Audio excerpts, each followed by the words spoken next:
Aspaldi zaharrean, mendietan bizi ziren jentilak desagertu osteko garaian, jentil bakarra geratu zen gure inguruetan. Dakizuenez, jentil hori Olentzero zen, eta Ermo mendian bizi zen, ikatz egiten eta bere pipa erretzen. Abenduaren amaiera zen, eta egunero lez Gorlizko plazan jolastera atera ziren herriko txikienak. Oso gustuko zuten jolas dantzak egitea.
Bat-batean konturatu ziren eguzkia sartu egin zela, baina oraindik ez zen afaltzeko ordua.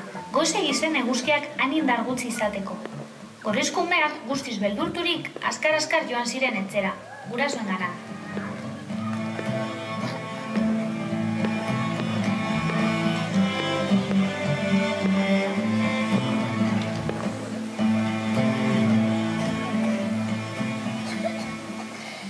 Eguzkia oso motel zebilen, hila bezala, eta Olentzero ere bere mendiko bizilekutik horretaz ohartu zen. Baina umei gertatu bezala ez zuen zergatia ulertzen. Orduan, Mari Domingiren kortara jeistea erabaki zuen. Mari Domingi oso emakume buru argia zen, lurra lantzen oso trebea eta sendabelarren erabileran aditua. Ziur asko bera jakingo zuen zer arraio gertatzen zitzaion eguzkiari.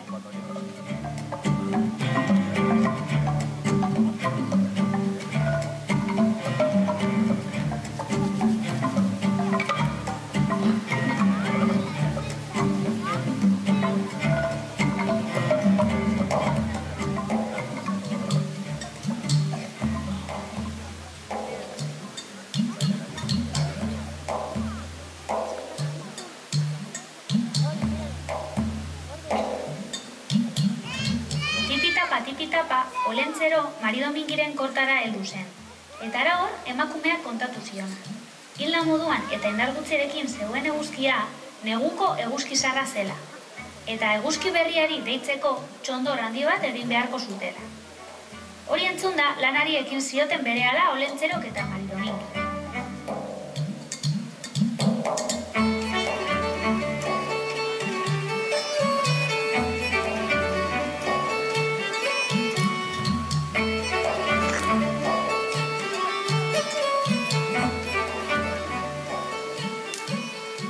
Basotik ekarritako enbor sinadarrak bildu zituzten, eta plaza herrian pilatu zituzten borobilantzera.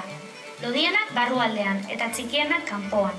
Oso txondor polita eraiki zuten, baina esan nahikoa izango eguzkia esnatzeko. Handiago bat behar zuten, eta horretarako laguntza eskatu zieten herriko biztanleei, ume gazte zein nagusiei.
Denok agertu ziren laguntzeko prest.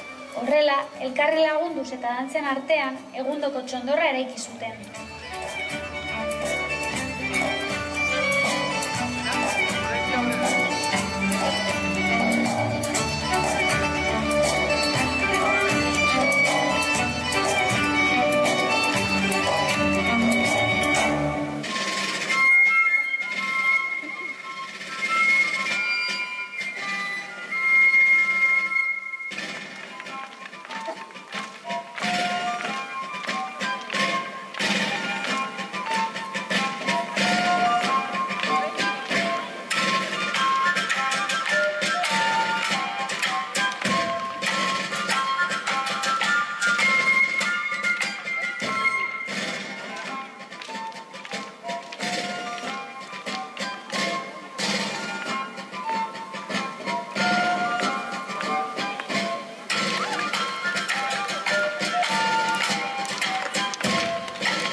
Aze poza, hori bai zoriona.